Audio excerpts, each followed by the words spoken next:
और स्वागत है कोड ऑफ कृष्ण में, जहां हम महाभारत की गहराइयों में छिपी रहस्यमयी कहानियों और ज्ञान को उजागर करते हैं। आज हम इस महान महाकाव्य के 5 कम प्रचलित तथ्यों में गोता लगाएंगे, जिनके बारे में आपने शायद ही सुना होगा। ये वो कहानियां हैं जो मुख्य धारा में जगह नहीं बना पाई, लेकिन इनका महत्व असीम है। गुप्त योद्धाओं से लेकर छिपी हुई भविष्यवाणियों तक, ये अद्भुत तथ्य आपको महाभारत की और भी गहरी समझ देंगे। तो चलिए शुरुआत करते हैं। एकलव्य की कहानी। एक मूक नायक। एकलव्य निषाद जनजाति के एक राजकुमार थे, जो अपनी बेजोड़ धनुर्विद्या के लिए प्रसिद्ध थे। हालांकि उन्हें पांडवों के राजगुरु द्रोणाचार्य द्वारा औपचारिक प्रशिक्षण से वंचित कर दिया गया था। एकलव्य ने अस्वीकृति से हतोत्साहित हुए बिना द्रोणाचार्य की मिट्टी की मूर्ति बनाई और उसके सामने अभ्यास करते हुए खुद को पूरी तरह धनुर्विद्या में निपुण होने के लिए समर्पित कर दिया। उसकी निष्ठा रंग लाई और वह जल्द ही एक अद्वितीय धनुर्धर बन गया, यहाँ तक कि कौशल में पांडवों को भी पीछे छोड़ दिया। हालांकि द्रोणाचार्य इस भय से कि एकलव्य की श्रेष्ठ क्षमताएं अर्जुन को पीछे छोड़ देंगी, ने उससे गुरुदक्षिणा के रूप में उसका अंगूठा मांग लिया। यह जानते हुए कि इससे एकलव्य की धनुर्विद्या व्यर्थ हो जाएगी, उसने बिना किसी हिचकिचाहट के अपना अंगूठा दान कर दिया, अपने गुरु के प्रति गहरा सम्मान प्रकट करते हुए, भले ही उसे कभी प्रत्यक्ष शिक्षा नहीं मिली थी। उसकी कहानी अनकहे नायकत्व, बलिदान और उस समय की जटिल सामाजिक व्यवस्थाओं का प्रतीक है, जो एक ऐसे प्रतिभाशाली व्यक्ति की महानता को दर्शाती है, जो सबसे महान योद्धाओं में से एक बन सकता था, लेकिन सामाजिक पूर्वाग्रहों ने उसे रोक दिया।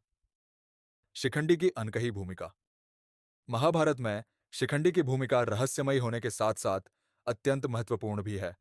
शिखंडी का जन्म अंबा के रूप में हुआ था, जो काशी की राजकुमारी थी। उन्हें भीष्म पितामह ने एक स्वयंवर के दौरान अपहरण कर लिया था। भीष्म का उद्देश्य अंबा और उनकी बहनों का विवाह अपने सौतेले भाई विचित्रवीर्य से कराना था, लेकिन अंबा ने अपने प्रेमी साल्वराज के प्रति अपना प्रेम प्रकट किया, जिसके बाद भीष्म ने उसे छोड़ दिया। हालांकि साल्व ने अपहरण के कारण अपमानित महसूस करते हुए अंबा को अस्वीकार कर दिया।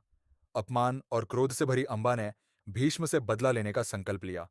उन्होंने कठोर तपस्या की और भगवान शिव से वरदान प्राप्त किया कि वह योद्धा के रूप में पुनर्जन्म लेंगी और भीष्म की मृत्यु का कारण बनेंगी। अंबा का पुनर्जन्म शिखंडी के रूप में हुआ, जो पांचाल के राजा द्रुपद के पुत्र थे। हालांकि शिखंडी का जन्म एक स्त्री के रूप में हुआ था, लेकिन बाद में एक यक्ष की सहायता से उन्होंने पुरुष का रूप धारण कर लिया। कुरुक्षेत्र युद्ध के दौरान शिखंडी की उपस्थिति ने भीष्म पितामह के पतन में महत्वपूर्ण भूमिका निभाई। भीष्म अपने प्रण से बंधे होने के कारण कि वह किसी स्त्री या पूर्व स्त्री पर शस्त्र नहीं उठाएंगे, ने शिखंडी का सामना करने से इनकार कर दिया। इसी का लाभ उठाते हुए अर्जुन ने भीष्म पर अपने बाणों की वर्षा की, जिससे अंततः उनकी मृत्यु हुई। शिखंडी की कहानी केवल प्रतिशोध की नहीं है, बल्कि यह पहचान और नियति की जटिलताओं को भी उजागर करती है। शिखंडी, जो कभी अंबा थी, ने 2 जन्मों तक अधूरे प्रतिशोध का बोझ उठाया और महाभारत की महान कथा में महत्वपूर्ण भूमिका निभाई। भले ही उन्हें अक्सर नजरअंदाज किया गया हो, लेकिन शिखंडी के कार्यों ने इस महाकाव्य के सबसे महान योद्धाओं में से एक, भीष्म पितामह, की नियति तय की और युद्ध में एक महत्वपूर्ण मोड़ ला दिया। द्रौपदी का 5 पांडवों से विवाह होने का वास्तविक कारण। द्रौपदी का 5 पांडवों से विवाह महाभारत की सबसे दिलचस्प और जटिल कहानियों में से एक है।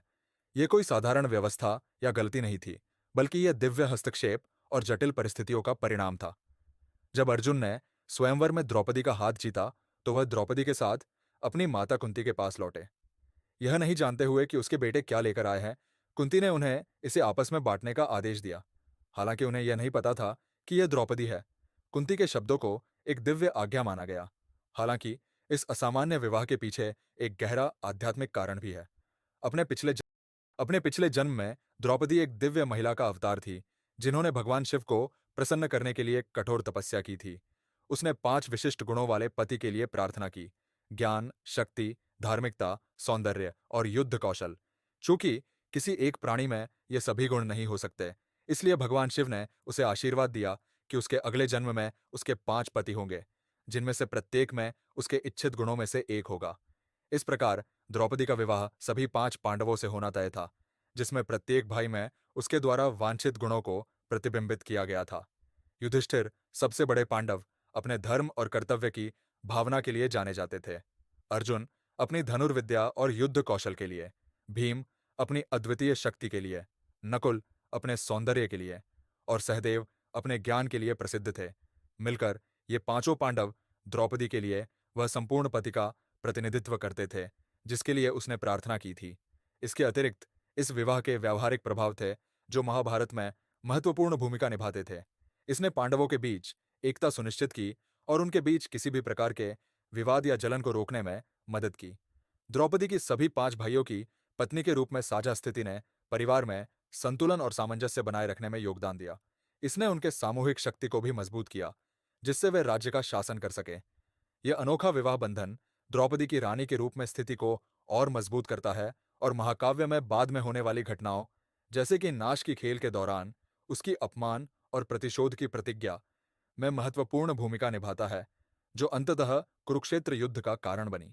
इस प्रकार द्रौपदी का पांडवों से विवाह केवल एकमात्र आज्ञा का परिणाम नहीं था, बल्कि एक दिव्य योजना की पूर्ति थी जिसने पूरे महाभारत के घटनाक्रम को आकार दिया।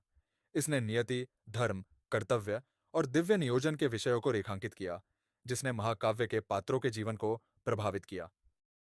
घटोत्कच, आधे राक्षस का नायक। घटोत्कच भीम और राक्षसी हिडिंबा के पुत्र, महाभारत के सबसे शक्तिशाली लेकिन कम सराहे जाने वाले पात्रों में से एक है। घटोत्कच की कहानी तब शुरू होती है जब भीम, पांडवों में से एक, पांडवों के वनवास के दौरान हिडिंबा, एक राक्षसी महिला से मिलते हैं। अपनी राक्षसी प्रकृति के बावजूद हिडिंबा भीम से प्रेम कर बैठती है और एक सुंदर महिला के रूप में बदल जाती है। भीम उनसे विवाह करते हैं और उनके मिलन से घटोत्कच का जन्म होता है, जो अपने पिता की विशाल शारीरिक शक्ति और अपनी मां की रहस्यमयी राक्षसी क्षमताओं का उत्तराधिकारी होता है। घटोत्कच हालांकि एक राक्षस के पुत्र है, लेकिन उन्हें एक दयालु और वफादार योद्धा के रूप में दर्शाया गया है।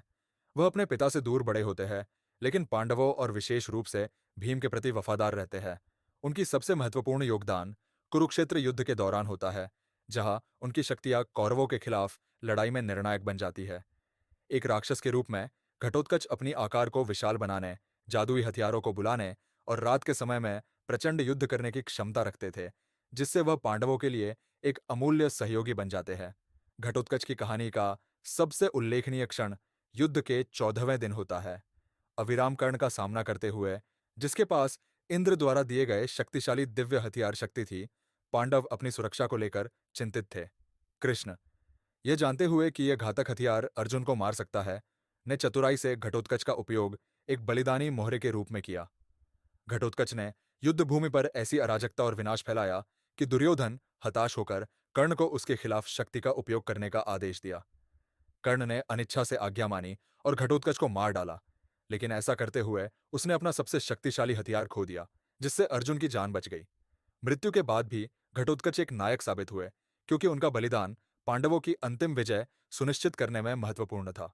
उनकी वफादारी, साहस और जादुई क्षमताएं उन्हें युद्ध में एक प्रमुख व्यक्ति बनाती है, हालांकि वह अक्सर महाभारत के अन्य महान नायकों द्वारा छाए रहते हैं। घटोत्कच का चरित्र इस बात की याद दिलाता है कि नायकत्व हमेशा केंद्रीय पात्रों से नहीं आता। यह अक्सर उन लोगों में होता है जो सामूहिक भलाई के लिए बड़े बलिदान करते हैं, परिवार की रक्षा करने और युद्ध की दिशा बदलने के लिए अपने प्राणों की आहुति देने वाले आधे राक्षस नायक के रूप में उनकी विरासत महाभारत की समृद्ध कथा में जीवित रहती है।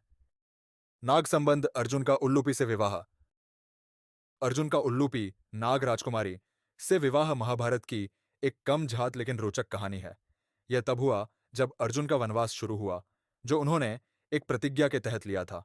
यह प्रतिज्ञा एक गलतफहमी के कारण उत्पन्न हुई जब अर्जुन उस कक्ष में प्रवेश कर गए जहां युधिष्ठिर और द्रौपदी एक साथ थे, जिससे पांडवों ने द्रौपदी को साझा करने के संबंध में एक संधि का उल्लंघन किया।